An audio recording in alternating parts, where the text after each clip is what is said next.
রাষ্ট্রপতি মোহাম্মদ শাহাবুদ্দিন ১.৫ বছর পর মুখ খুলেছেন।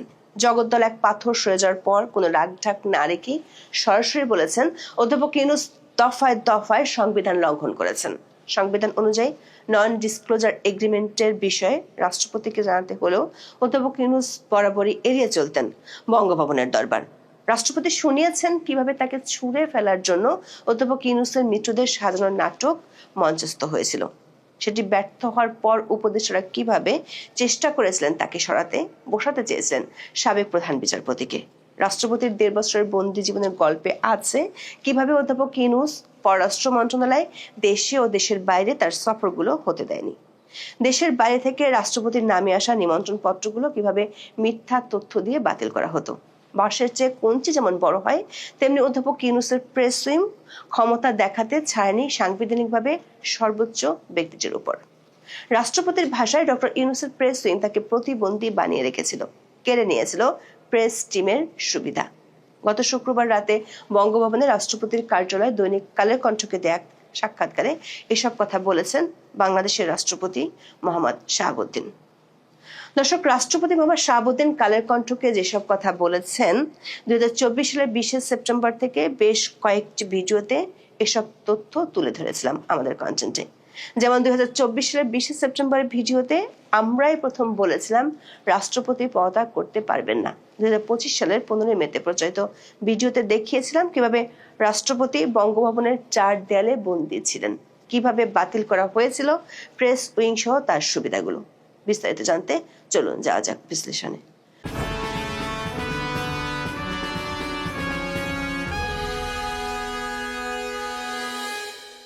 কালের কণ্ঠে রাষ্ট্রপতি যে ছবি ছাপা হয়েছে তাতে বোঝা যাচ্ছে বেশ রিল্যাক্স তিনি, যেন ঘাট থেকে বিশাল এক জগদ্দল পাথর নেমে গেছে। কালের কণ্ঠের নির্বাহী সম্পাদক সাক্ষাৎকারের শুরুতে জানতে চেয়েছিলেন রাষ্ট্রপতি কেমন আছেন।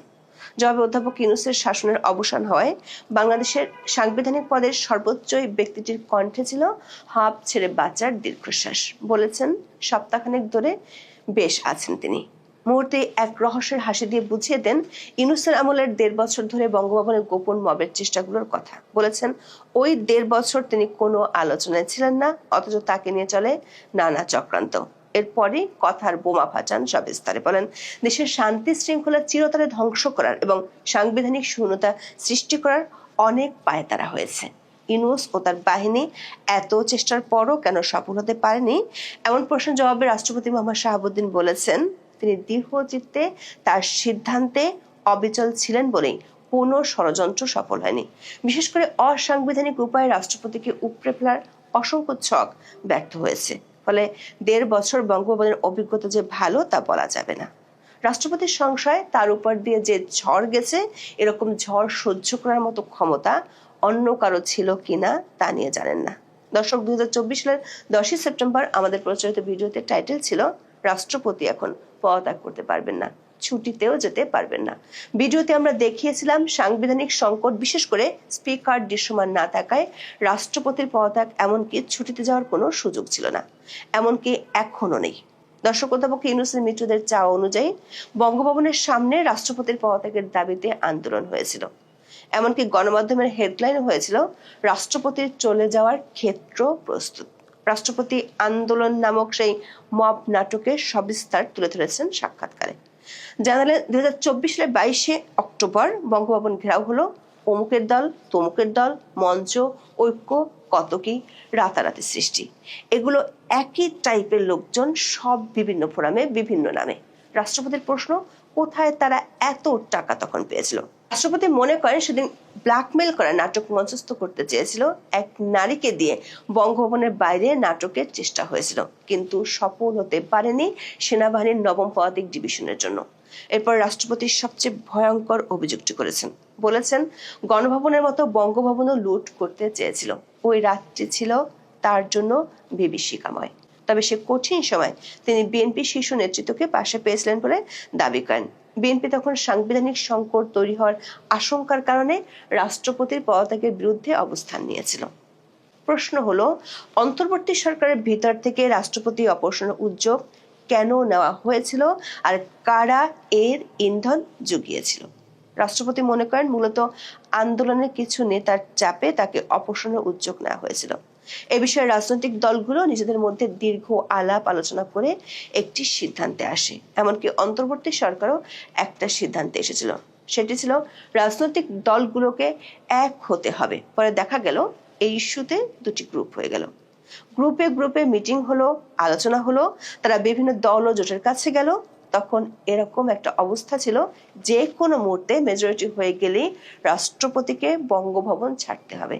কিন্তু বিএনপি থেকে উচ্চ পদে আসীন নেতা রাষ্ট্রপতিকে আশ্বস্ত করে বলেছিলেন তারা সাংবিধানিক ধারাবাহিকতা অক্ষুণ্ণ রাখতে চান। কোনো অসাংবিধানিক উপায়ে রাষ্ট্রপতিকে অপসারণের পক্ষে তারা নন। অন্তর্বর্তী সরকারের কিংস পার্টির উদ্যোগটা ব্যর্থ হয়েছিল বিএনপি ও তাদের জোটের কারণে। একটা বৃহত্তর রাজনৈতিক দল যে স্ট্যান্ডটা নিয়েছে সেটাকে সরকার তখন সমর্থন করতে বাধ্য হলো, এমনটাই মনে করেন রাষ্ট্রপতি মোহাম্মদ শাহাবুদ্দিন। তবে ওই দফা ব্যর্থ হয়ে যে রাষ্ট্রপতিকে সরানোর চেষ্টা শেষ হয়ে গিয়েছিল তা কিন্তু নয়। রাষ্ট্রপতি জানিয়েছেন শেষ সময় পর্যন্ত তারা চেষ্টা করে গেছে কিভাবে তাকে উপড়ে ফেলা যায়। রাজনৈতিক পর্যায় থেকে ওই উদ্যোগটা ব্যর্থ হলে খোদ অন্তর্বর্তী সরকারের পক্ষ থেকে নতুন করে এ বিষয়ে পদক্ষেপ নেওয়া হয়। রাষ্ট্রপতি জানিয়েছেন একটা অসাংবিধানিক উপায়ে একজন সাবেক প্রধান বিচারপতিকে নিয়ে এসে তার জায়গায় বসানোর চক্রান্ত করেছে অন্তর্বর্তী সরকার। সরকার পক্ষ থেকে একজন উপদেষ্টা ওই বিচারপতি শরণাপন্ন হয়েছিলেন। তারা ঘণ্টাব্যাপী মিটিং করতেন, তবে ওই বিচারপতি রাজি হননি। দর্শক, রাষ্ট্রপতি ওই উপদেষ্টার নাম না বললেও সেটি ছিলেন সাবেক আইন উপদেষ্টা আসিফ নজরুল। 2024 সালের 22 অক্টোবর আসিফ নজরুল ও তৎকালীন তথ্য উপদেষ্টা নাহিদ ইসলাম তখনকার প্রধান বিচারপতি সৈয়দ রেফাত আহমেদের সাথে আধ ঘন্টা ধরে রুদ্ধদ্বার বৈঠক করেছিলেন। তবে বিচারপতি সৈয়দ রেফাত আহমেদ সরকারের সেই প্রস্তাবে রাজি ছিলেন না। এমন কঠিন সময় মনোবল ঠিক রাখার জন্য কারা সাহস জুগিয়েছিলেন, এমন প্রশ্ন জবাবে বিএনপির সর্বোচ্চ পর্যায়ে আর 3 বাহিনীর সমর্থনের কথা বলেছেন মোহাম্মদ শাহাবুদ্দিন। সশস্ত্র বাহিনীর প্রধান হিসেবে রাষ্ট্রপতির পর্যায় ঠেকাতে চেয়েছিল 3 বাহিনী। এমনকি অন্তর্বর্তী সরকারের ভিতর থেকে আরো একবার যখন রাষ্ট্রপতিকে অপসারণের উদ্যোগ নেওয়া হয়েছিল তখনও ঠেকিয়েছিল 3 বাহিনী। গত বছরের 7 জুলাই আমাদের প্রচারিত ভিডিও টাইটেল ছিল রাষ্ট্রপতি ইস্যুতে যমুনার সাথে সেনা সদরের দূরত্ব কি বাড়ছে। রাষ্ট্রপতি মনে করেন কূটনৈতিক মহল থেকেও তাকে অপসারণ করার বিষয়ে নেতিবাচক অবস্থান ছিল। দর্শক, এরপর সাক্ষাৎকারে রাষ্ট্রপতি এমন কিছু কথা বলেছেন যেগুলো অধ্যাপক ইউনূসের কর্মকাণ্ডকে শুলে চড়ানোর জন্য যথেষ্ট। অন্তর্বর্তী সরকার তার 559 দিনের শাসনামলে ঝড়ের বেগে 132টি অধ্যাদেশ জারি করেছিল।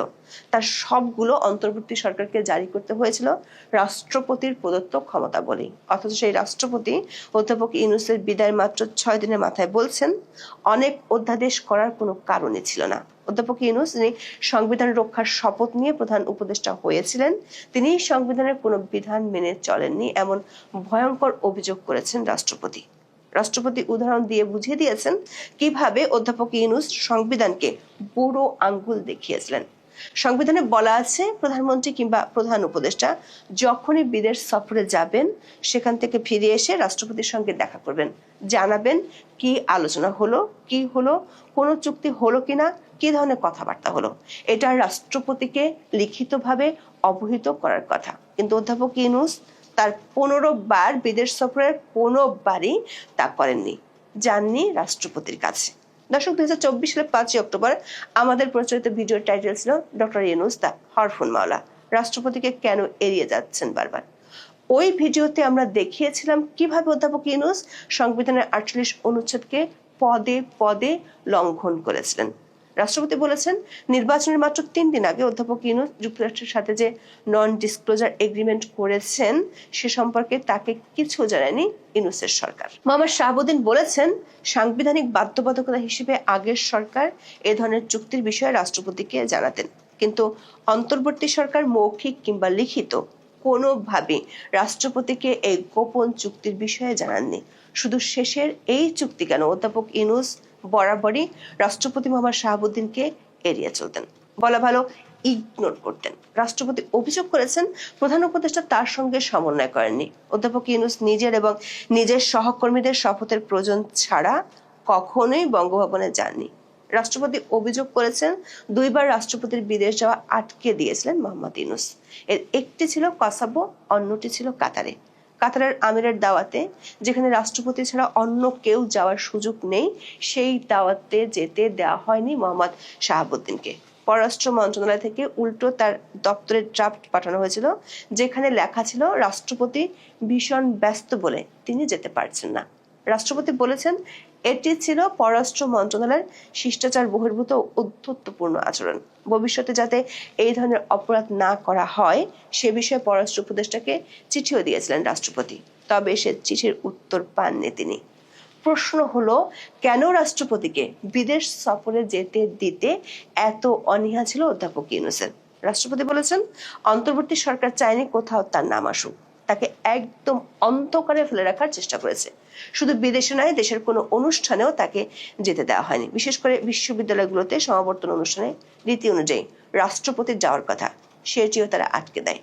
প্রসঙ্গক্রমে রাষ্ট্রপতি আরো একবার তুলে ধরেছেন বিদেশি মিশনগুলোতে তার ছবি নামানোর সেই অপমানজনক ঘটনার কথা। নাম উল্লেখ না করে তিনি বলেছেন একদিন হঠাৎ করে কোন একজন উপদেষ্টা বিদেশ ভ্রমণে গেছেন, সেখানে বাংলাদেশ হাই কমিশনে রাষ্ট্রপতির ছবি লাগানো আছে দেখে তেলে বেগুনে জ্বলে উঠেছিলেন সেই উপদেষ্টা।